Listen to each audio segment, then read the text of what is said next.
Vamos ministrar a palavra de Deus. Hoje de manhã eu assustei o pessoal que estava presente, porque eu comecei a mensagem fazendo a seguinte abordagem. Quem gosta de churrasco aqui, né? Aí, nossa, tem gente que até desloca o braço, né? Né, Evandro?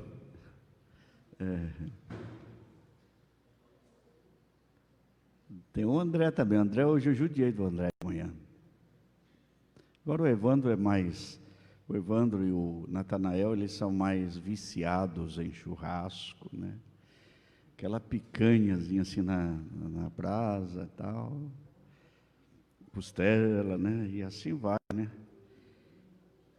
Quem não gosta de um churrasco, né?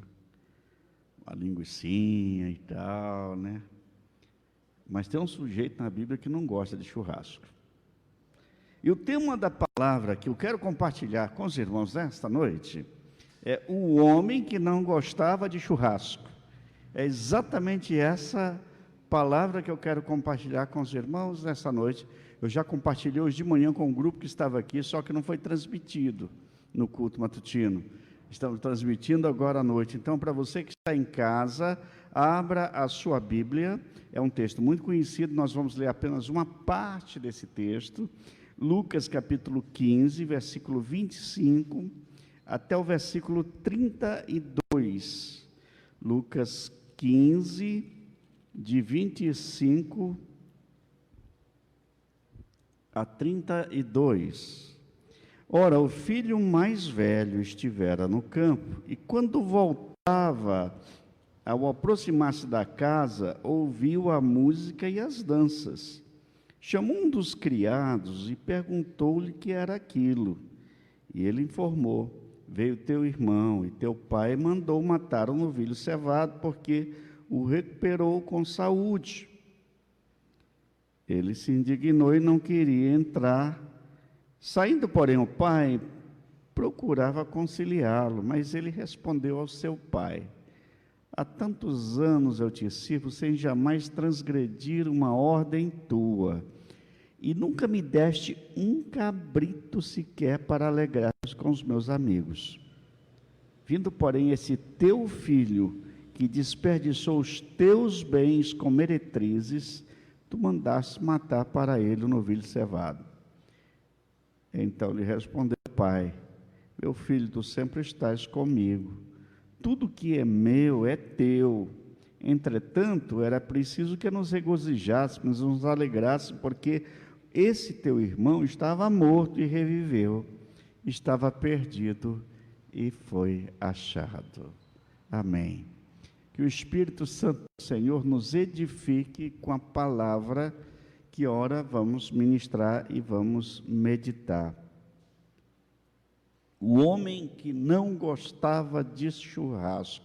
Embora aqui nós tenhamos alguns, e aqui não só aqui, mas em casa, e alguns até aguçaram o instinto carnívoro, né, Evandro? Nesse momento, quando se fala de churrasco e de picanha, sobretudo. Mas este homem aqui que não gosta de churrasco, por quê? Eu fico pensando, você já parou também para pensar se, sinceramente, se as suas convicções estão erradas, e eu diria as suas convicções mais profundas, será que não estão erradas? Hoje Deus tem uma palavra para a sua vida sobre esse tema, mas antes deixa eu lhe perguntar, já aconteceu alguma vez de você ter se achado cheio de razão e ter dito com convicção: é sim, eu garanto, tenho certeza absoluta do que eu estou dizendo, e depois você descobre que você está errado? Já aconteceu isso com você? Parece que já aconteceu com muitos. E não é por acaso, as pessoas são assim, às vezes elas defendem o seu ponto de vista e elas se surpreendem por descobrir que aquele ponto de vista estava errado. O texto que nós acabamos de ler conta a história de um homem que passou por esta experiência. Ele achava que estava completamente cheio de razão. E naquela razão que ele achava que tinha, não estava certo.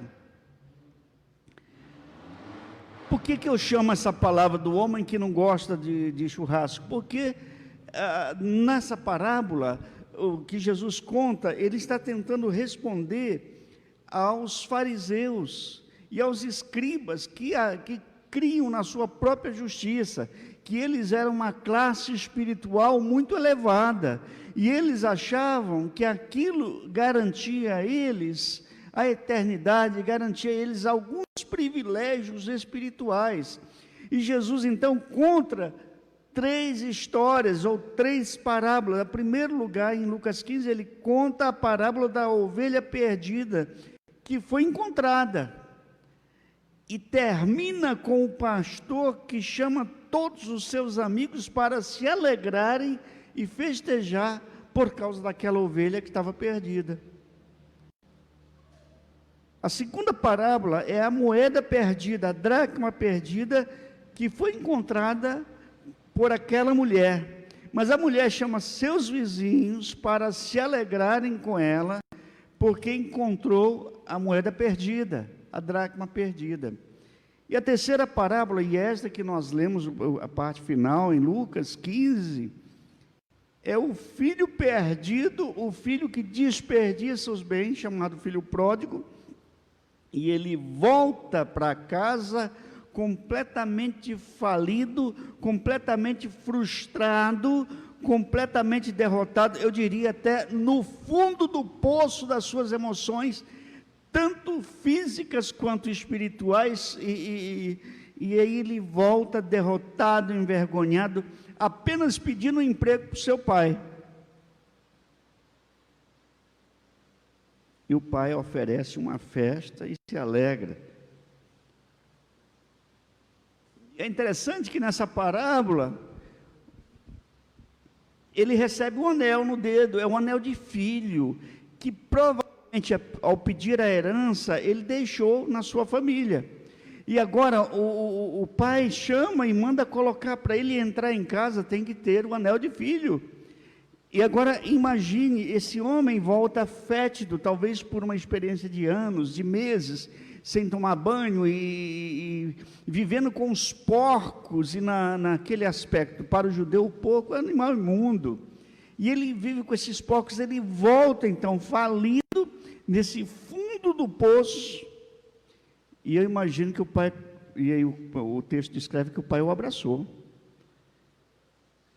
E olha, naquele dia não tinha perfume que resolvesse o problema. Lá no Maranhão nós usamos a expressão, esse homem estava fedorento. Para cá vocês dizem que ele estava fedido. Depende do lugar onde você está. Ou seja, está cheirando mal.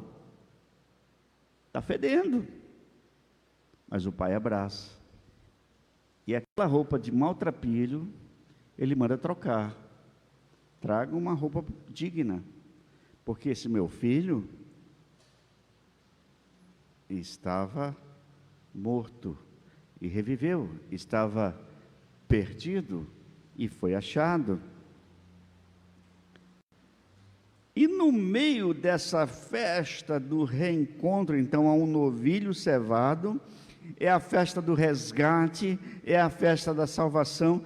Há uma voz que destoa completamente, que é justamente o irmão mais velho que vê aquela festa toda, ele vê a música, as danças, o cheiro de churrasco, a festança rolando, e na cultura, vamos colocar nessa parábola, não cita, mas na cultura do judeu havia muito vinho, então a festa estava uma beleza, muita gente dançando e tal, aquela alegria, e o filho mais velho chega do campo, exatamente trabalhando, e ele, espera aí, o que está acontecendo? E aí o empregado diz assim, olha, teu irmão voltou, e teu pai mandou matar o novilho cevado. Ele falou, pera, que história é essa aí? O novilho cevado é aquele animal que era guardado para uma ocasião muito especial. A ocasião, uma autoridade visitando, talvez um sacerdote, um profeta visitando, então o novilho cevado era ali chamado para aquele momento. Era mudo para aquele momento, mas o filho mais velho começa a questionar, então o pai vai conversar com ele, e aí ele diz, olha, eu sou bonzinho, eu estou aqui, eu estou obedecendo tudo que o senhor manda. Agora, esse teu filho aí, ele não diz assim, meu irmão, não, e é irmão, mas ele diz, esse teu filho aí, ele está acusando o pai, ele gastou tudo, os teus bens, com meretrizes.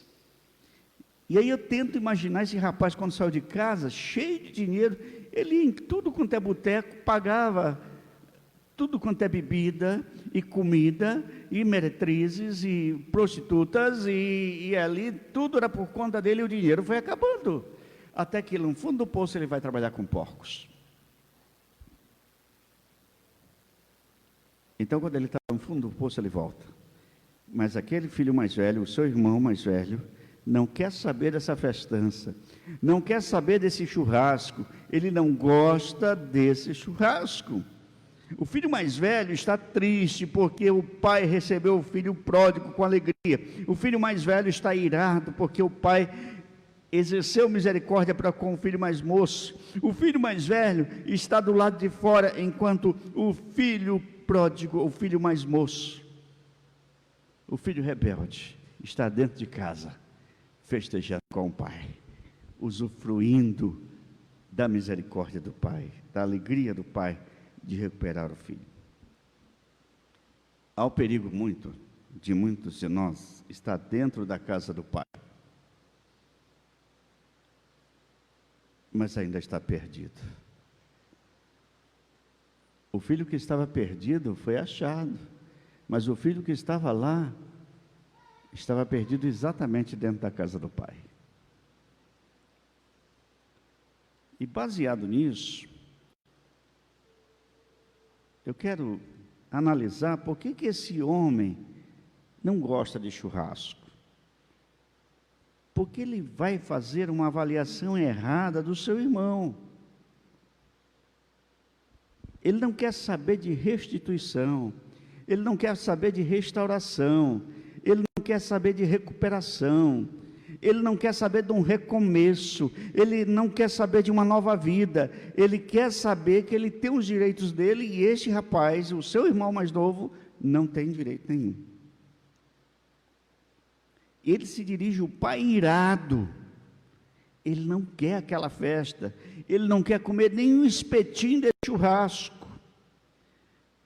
Esse irmão mais velho começa a julgar o irmão e começa a analisar o que foi feito com o dinheiro. Ele disse, olha, foram com prostitutas que ele gastou, com meretrizes. Ele não considera mais aquele rapaz seu irmão, e ele disse, esse teu filho, porque assim ele está virando a acusação para o irmão e para o pai.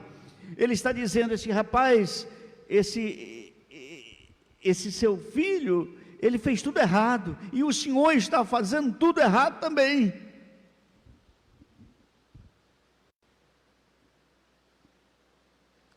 E o pai tenta dissuadi-lo daquele pensamento. Ele diz assim, sabe você, meu filho, você está sempre comigo, e tudo hoje que é meu é teu, você é o único herdeiro, porque teu irmão já recebeu a herança dele.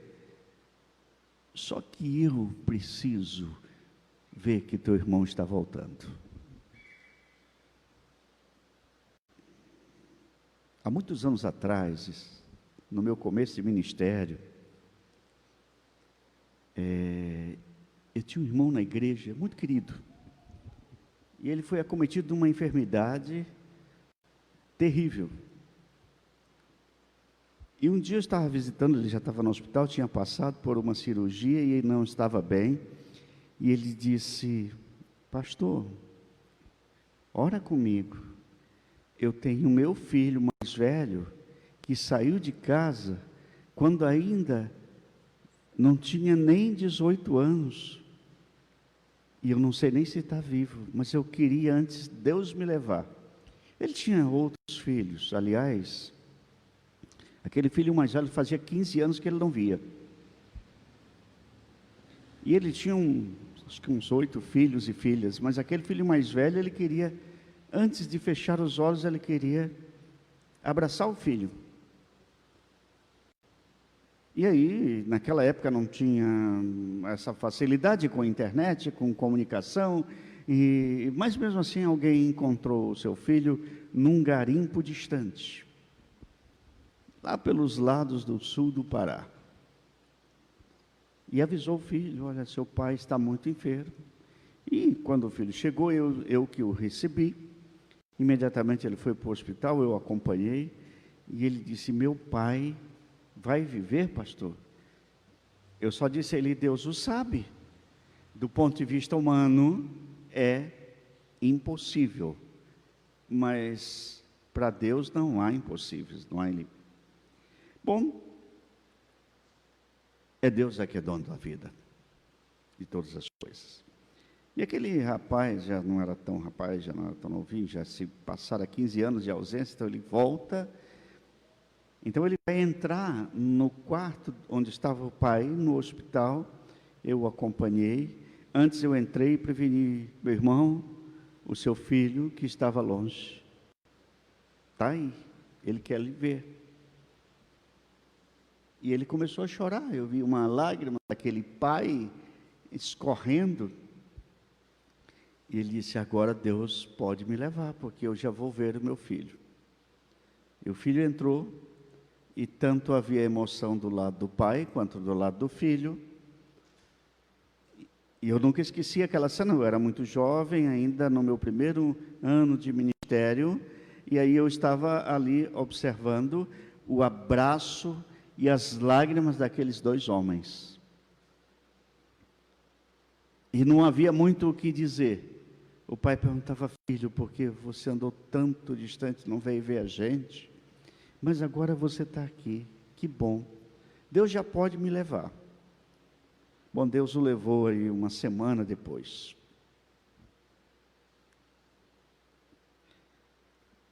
Eu fico imaginando a emoção deste pai, da parábola que Jesus conta, quando ele vê o seu filho perdido voltar, depois de anos. Mas o seu braço está aberto para receber esse filho. Ele não é um paciente terminal, ele é um homem cheio de vigor, mas o seu desejo era recuperar alguém que estava perdido de sua família.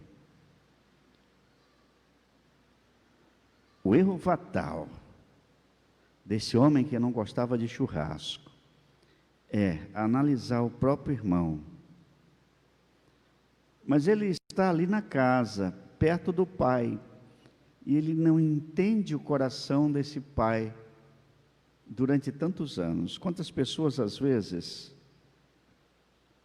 está na casa do pai, está na igreja, mas não entende o Senhor da igreja, não entende a graça, o modo de amar do Pai. O nosso Deus é cheio de misericórdia, e quando eu avalio de forma errada meu irmão, é porque deve estar faltando justamente essa misericórdia na nossa vida. Nós não usamos. Quando aceitamos a Jesus em nossas vidas, tudo muda. Nós passamos da morte para a vida. E não é para julgar as pessoas a quem Deus usa de misericórdia.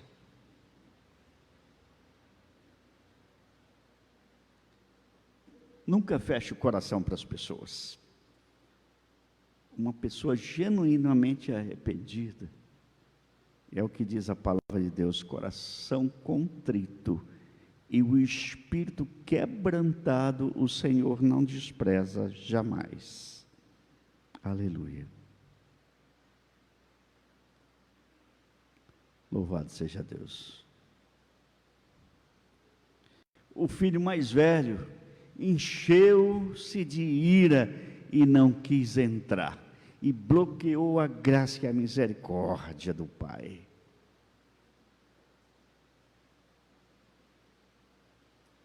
Philip Yancey, em seu livro, é um jornalista, ele escreve Decepcionado com Deus, e nesse livro ele diz que Deus não é culpado pelas coisas ruins que estão acontecendo em sua vida.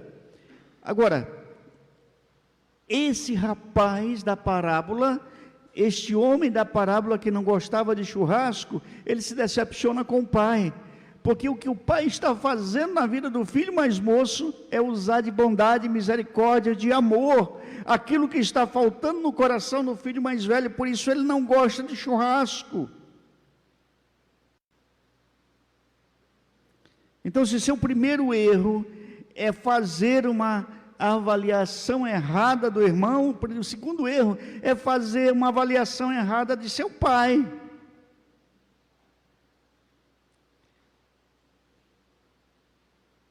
Deus nos ensina que onde tem muito pecado, teve muito mais graça. Onde abundou o pecado, superabundou a graça. Aleluia! O Senhor é tremendo. Assim é o pai da parábola, cheio de misericórdia. E não adianta você olhar e dizer assim: esse Deus me decepcionou, porque Ele está salvando pessoas que eu não gosto, que eu não quero ver. Mas Deus é Deus, e Ele quer restaurar a vida das pessoas. Mas o terceiro erro desse homem que não gostava de churrasco, é fazer uma avaliação errada de si mesmo.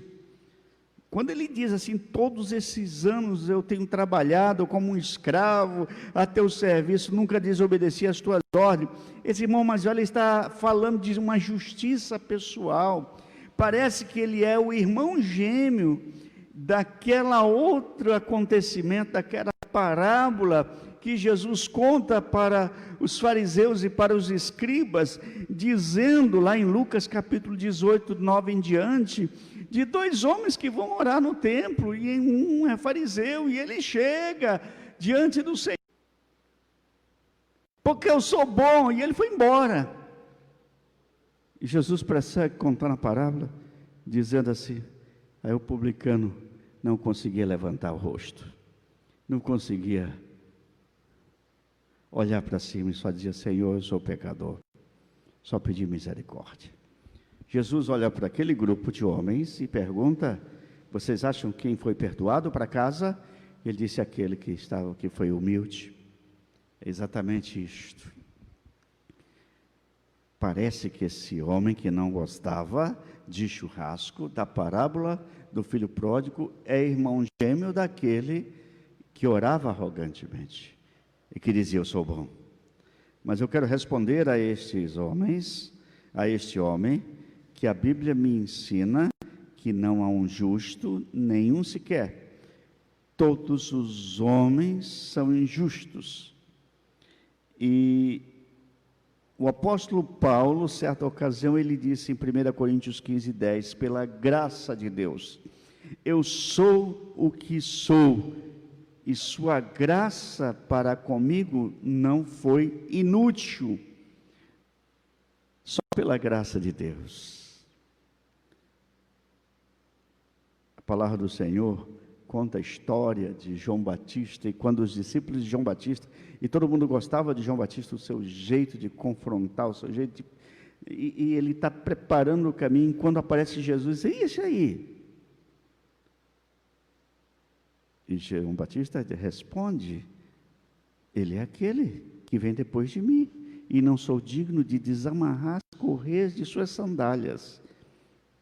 E lá no versículo 29 do capítulo 1 de João, ele lá diz: convém que ele cresça e que eu diminua. Ou seja, o Evangelho é o Evangelho da graça. O Evangelho é o Evangelho de você não merecer anel no dedo, sandálias nos pés, uma roupa limpa. O Evangelho não é o Evangelho de você merecer o churrasco do novilho cevado,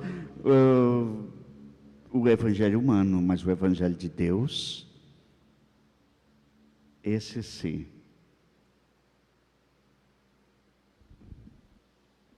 nos ensina que sim, você pode ser restaurado, que sim, você pode festejar, que sim, você pode participar do churrasco da graça.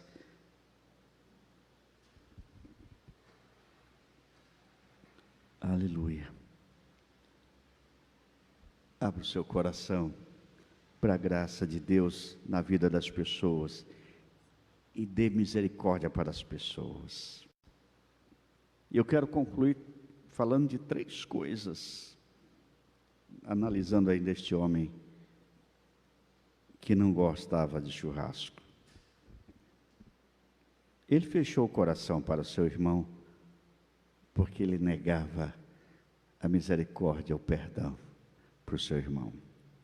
Ele murmurou contra o pai, achando-se alvo de injustiça.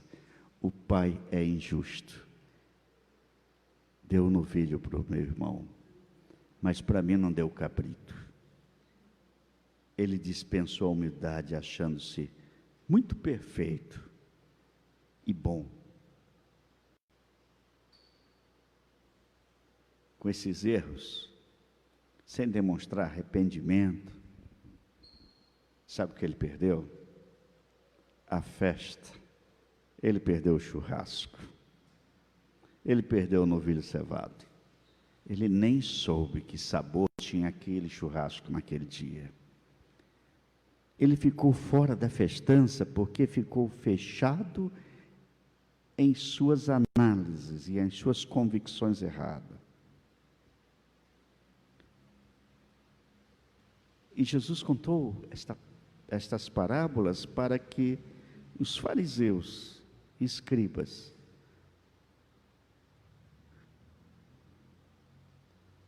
que não tinham compreendido o amor do Senhor pelos perdidos, pudessem verificar e se encontrar exatamente nesta visão dos que não festejam, dos que não fazem festa, dos que não comem churrasco. Mas todos nós necessitamos da graça de Deus. Que Deus nos abençoe. Que Deus abençoe você, meu irmão, minha irmã, na sua casa e onde você está recebendo esta mensagem. Nós vamos cantar uma música agora, o nosso grupo vai ministrar, e nós vamos orar com os irmãos, reagindo à palavra de Deus.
Louvado seja Deus. Nós temos alguns pedidos de oração. Hoje nós ficamos sabendo que o irmão do nosso colega, reverendo Isaías, que é do nosso presbitério, ele perdeu um irmão hoje, também por causa da Covid, e há realmente uma preocupação muito grande quando as coisas acontecem muito próximos a gente, né? Vamos orar por ele, por sua família. E nosso irmão Natanael estava aqui tocando bateria, teve que sair, eu não sei se foi problema que deu na pedra, ele está com uma pedra no rim, então vamos orar por ele, né? Pelo Lorival, Dona Terezinha, Joaquim Mourão, que é nosso irmão, que já não pode vir mais à igreja, é irmão do senhor Arlindo, ele não está bem de saúde. Vamos orar pelos irmãos. Pai, em nome de Jesus, nós cremos, ó Pai, na Tua misericórdia, na Tua graça. Nós cremos, Senhor Deus, que o Senhor é quem tem nos dado essa permissão de festejarmos. Mas também nós cremos que há pessoas que bloqueiam a Tua graça. Há pessoas que fecham o seu coração para a ação do Teu Espírito na vida das pessoas. Misericórdia, Senhor. Neste momento, misericórdia, Pai amado, da família do pastor Isaías, que perdeu o irmão hoje, que o Senhor conforte e console todos aqueles queridos, ó Pai. Nós queremos orar também, nesse momento, pela família do Enoque, que perdeu um parente vítima de uma picada de cobra, que o Senhor tranquilize os corações, conforte, em nome de Jesus. Nós queremos orar pelo Joaquim Mourão, Senhor Deus, misericórdia, visita o Teu servo, o seu Joaquim, a Dona Evanilde, em nome de Jesus. Cuida da Dona Terezinha, que vai passar pelo médico esta semana, para ver o procedimento, em nome de Jesus, vai à frente na vida da Tua serva. Cuida, Senhor, do Natanael, retira do seu organismo aquela pedra que o incomoda, em nome de Jesus. Também cuida do Lorival, entra com a Tua providência na vida dele, em nome de Jesus. Recupera também o César, Senhor, depois das cirurgias que ele fez e os tratamentos que ele precisa fazer, em nome de Jesus. Que Tua graça, o Senhor, entre com providência na vida dos Teus servos que agora estão clamando a Ti, em nome de Jesus. Agora, firma a Tua bênção sobre cada família que está em casa acompanhando esta transmissão, a Tua bênção sobre cada irmão e irmã que aqui esteve. Despede o Teu povo em paz, leva na Tua graça, na Tua bondade e misericórdia, em nome de Jesus, amém.